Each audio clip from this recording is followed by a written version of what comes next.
cue from that. And you even have all these comedies for many years where they would show you the same clips of a myriad of newscasters getting out the same exact spiels per night as each other without any variation at all getting it from the same sources. But to an average person, you understand most folk don't think about things much at all. They tune into their usual favourite newscaster at night on television, and it doesn't dawn on them that every other one, if they flick through the channels, is given the exact same news, all from the same source, obviously.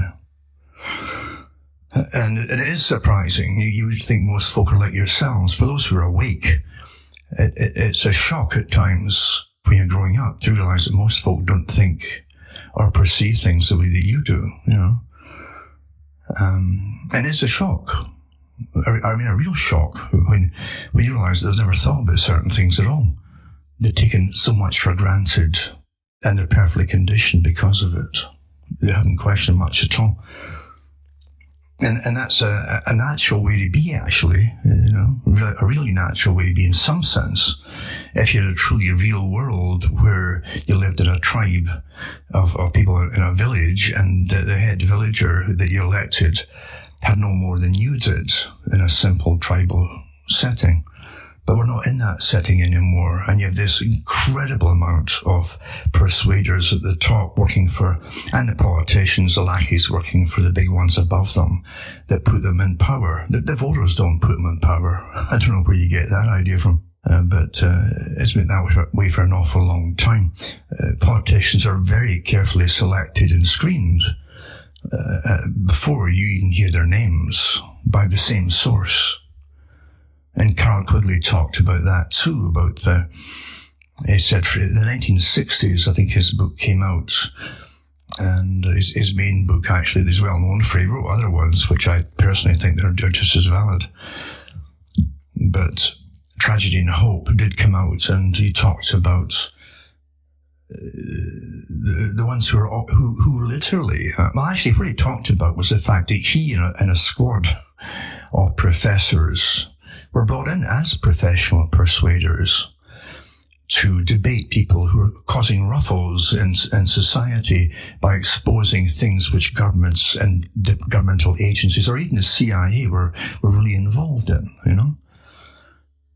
And what they would do would bring in about 3 or 4 professors, give them a couple of days to swat up the topic, and they'd go in there in an agreed fashion to attack the person who's either putting a book out or putting out information that's exposing things that they didn't want to be known to the general public. So they would try and ridicule the person as you're a person who knows very little, really, little knowledge is dangerous. We professors know what we're talking about.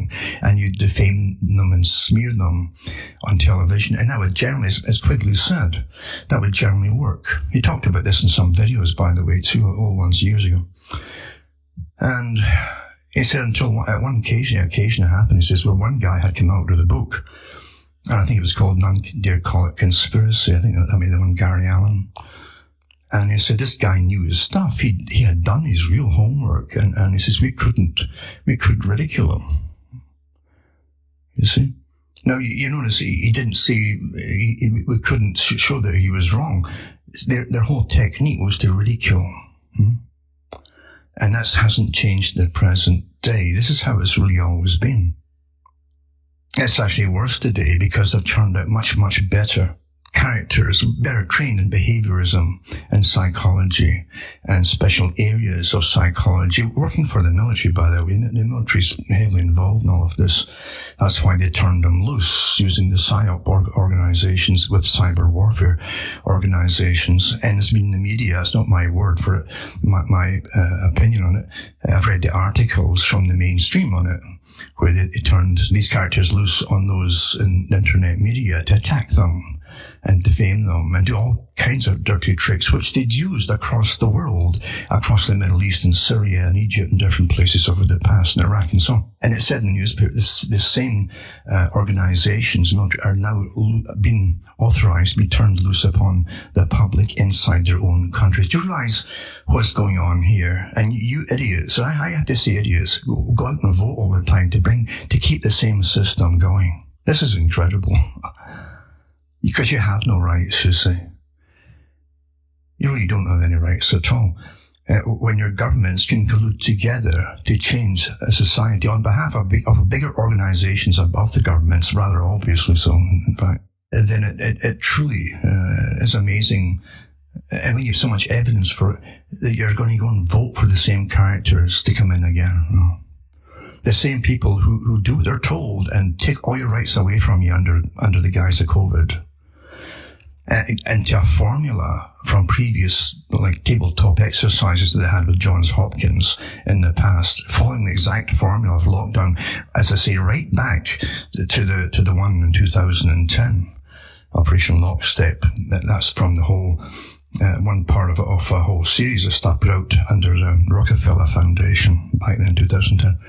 And in lockstep, they said they'll keep pushing and pushing and demanding, and says that's what we'll do. Because the idea is to change society forever, eh? A planned society. They know where they're going with all, and how to get it there, and how to cause as much damage as possible to the present cultural system. And they said they wouldn't stop until there was mass pushback from the general public. That's what they said back then. And that's what would have to come to stop this now. And even then, you can't just stop it. You've got to start taking back your rights then. If you don't do that, they've won already, you see. They've already got so far ahead with you, with the changes, you'll accept them. So you've got to push back for all the rights that you had, including the right to work and have your own business and all the rest of it. Got to do it. Because in this new system that they're bringing you into, you won't be able to have private businesses unless you're big international corporations. It's a very old plan. Very old plan. And you're not in the big club, as that comedian said, George Carlin.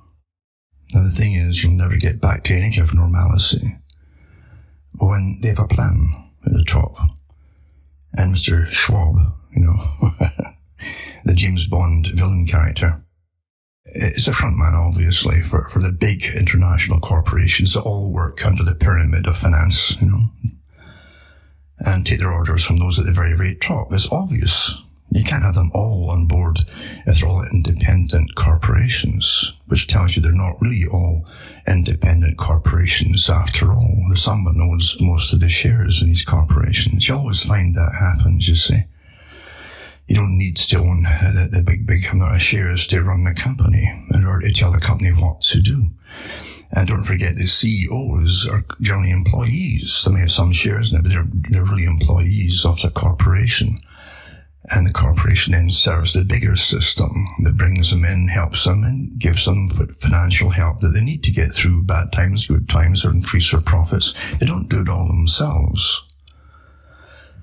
And so you have the appearance of big successful corporations, but you can understand that they get big because someone chose them to be big, someone at the top, the big club, And they do that too by eliminating competition. That's how you get to have a big international corp, a monopoly, basically.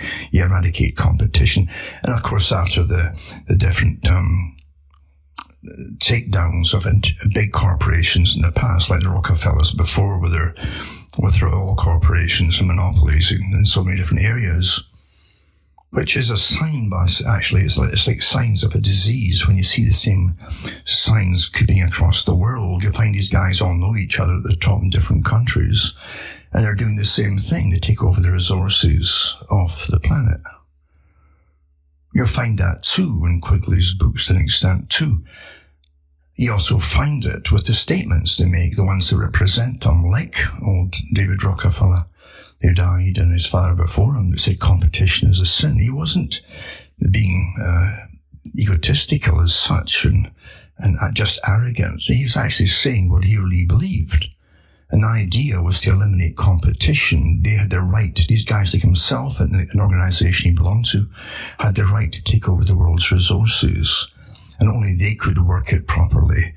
The general public were too stupid and lower class to manage their own lives. In fact, that's what they believed. You were incapable of managing your own life. That hasn't changed.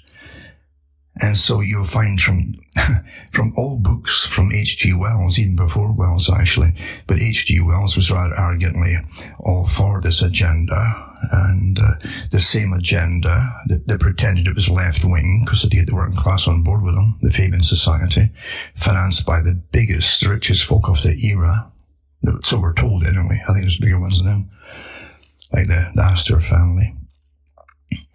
And members like Bertrand Russell, who belonged to all these different organizations, by the way, had a big hand in shaping the system you're in today, including talking and writing about the present system of changes, how to bring in warlike scenarios to change the system, same as Quigley.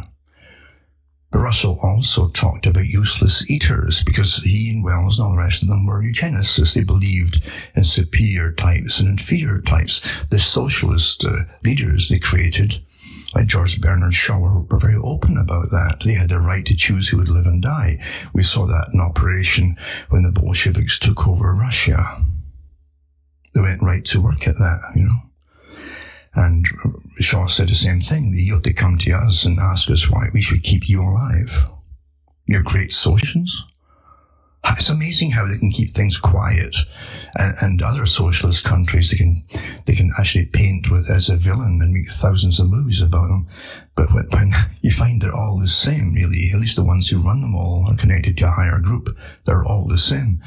It's dead silence. That shows you that you're actually on the right track when you begin to get that little light come on in your head.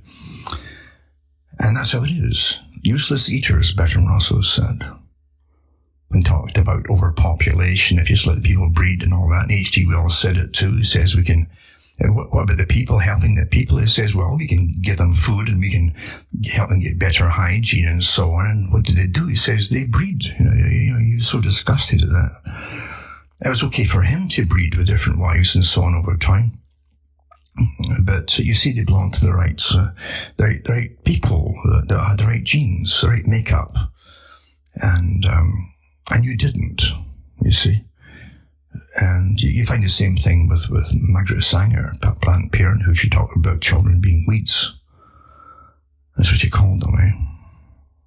And certain ethnic groups too, which is straightforward. Well, no one hammers her, you know. You'd think, this is the whole thing with logic. Logic has to be logical. It has to be the same. When the same circumstances are applied across the board to the same scenarios, you can't say these ones are evil and these ones are good. When that happens, there's something else at play, obviously, and people miss that all the time.